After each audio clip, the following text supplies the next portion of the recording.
Assalamualaikum warahmatullahi wabarakatuh. Shalom, kami dari kelompok 1 ingin mempresentasikan tentang krustasea.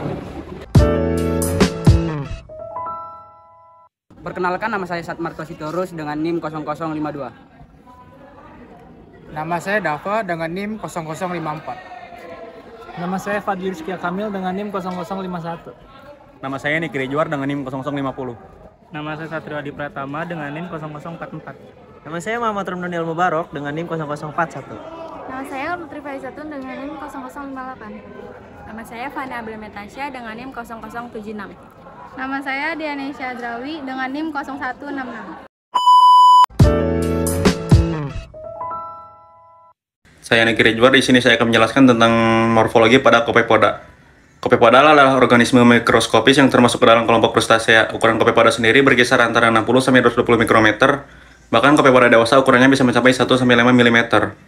Tubuh Copepoda terbagi menjadi dua bagian. Bagian depan disebut prosom dan bagian belakang disebut urosom. Daerah ini dipisahkan oleh artikulasi utama atau titik lentur pada tubuh. Kelompok Copepoda yang berbeda mempunyai jumlah segmen yang berbeda pada prosomnya, sehingga tidak ada generalisasi yang dapat dibuat. Di sini saya mengambil contoh sampel yaitu Copepoda calanoid. Copepoda calanoid memiliki antena pertama yang membesar yang sering mereka gunakan untuk berenang. Calanoid juga dapat dibedakan berdasarkan prosome yang lebar dan urosom yang sempit, sedangkan prosom herpatochoroids dan urosom yang memiliki lebar yang sama. Pada kedua kelompok, semua pelengkap terdapat pada segmen prosomal kecuali pelengkap berduri pada segmen tubuh terakhir yang disebut ramus ekor. Oke, yang selanjutnya ada fisiologi dari Copepoda. Copepoda planktonik ilmunya bersifat filter feeder dan menangkap plankton. Banyak pula jenis yang menangkap organisme lebih besar di samping dia sebagai filter feeder. Bahkan beberapa spesies merupakan predator. Beberapa jenis Cyclopoida seperti spesies Cyclops itu juga dia termasuk dalam predator. Selanjutnya adalah reproduksi Copepoda. Betina mempunyai sebuah atau sepasang ovari dan sepasang seminal receptacle. Copepoda jantan yang hidup bebas biasanya mempunyai sebuah testis dan membentuk spermatofora. Pada waktu kopulasi, Copepoda jantan memegang yang betina dengan antena pertama atau kaki renang keempat atau kelima yang berbentuk capit dan melekatkan spermatofora pada betina pada pembuahan seminal receptacle. Sekali kopulasi dapat digunakan untuk membuahi 7 sampai 13 kelompok telur. Telur yang telah dibuahi dirami dalam sebuah atau sepasang kantung telur. Tiap kantung telur berisi antara 5 sampai 50 butir telur. Copepoda mengerami telur sampai selama 12 jam sampai 5 hari. Maka kantung telur hancur dan keluarlah larva yang disebut Nauplius. Kemudian Copepoda betina tersebut akan menghasilkan kantung baru dan kelompok telur baru. Stadion Nauplius sebanyak 5 atau 6 instar, kemudian menjadi Copepoda sebanyak 5 instar, dan akhirnya menjadi dewasa.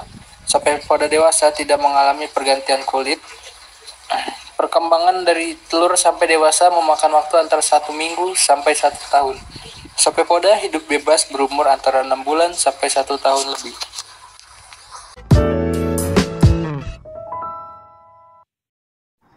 Oke, selanjutnya kita ke klasifikasi Copepoda. Untuk kingdomnya yaitu Animalia, lalu filumnya Arthropoda, subfilumnya Crustacea. Untuk kelas Maxillopoda, subkelas Copepoda, lalu ordonya Calanoida dan superordonya Gymnophyllaida. Oke, sekarang kita masuk ke nilai ekonomis Copepoda. Copepoda ini hidupnya bebas, jadi dia berperan sebagai rantai makanan bagi bakteri, ganggang, protozoa yang ada di satu pihak ke predator yang ada di pihak lainnya. Jadi dapat kita simpulkan nilai ekonomis Copepoda ini yaitu diperjualbelikan sebagai bahan pakan untuk bibit ikan dan larva.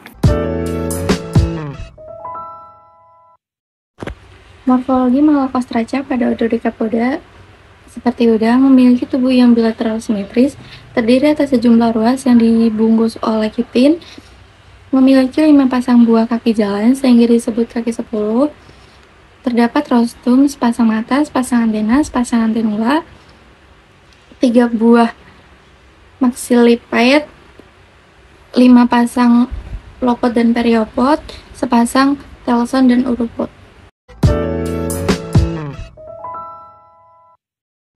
Di sini saya akan menjelaskan fisiologi Malacostraca.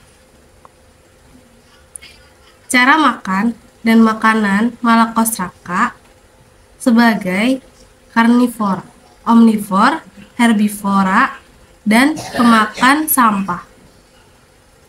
Adapun sebagai detritus, scavenger, dan ada pula yang jenis filter feeder. Sistem peredaran darah. Sistem peredaran darah Malacostraca, darah masuk ke lamela insang, setelah itu ke jantung, lalu ke arteri sternum, lanjut ke sinus sternum, menuju larnea insang, lalu yang terakhir dialirkan ke saluran darah keluar.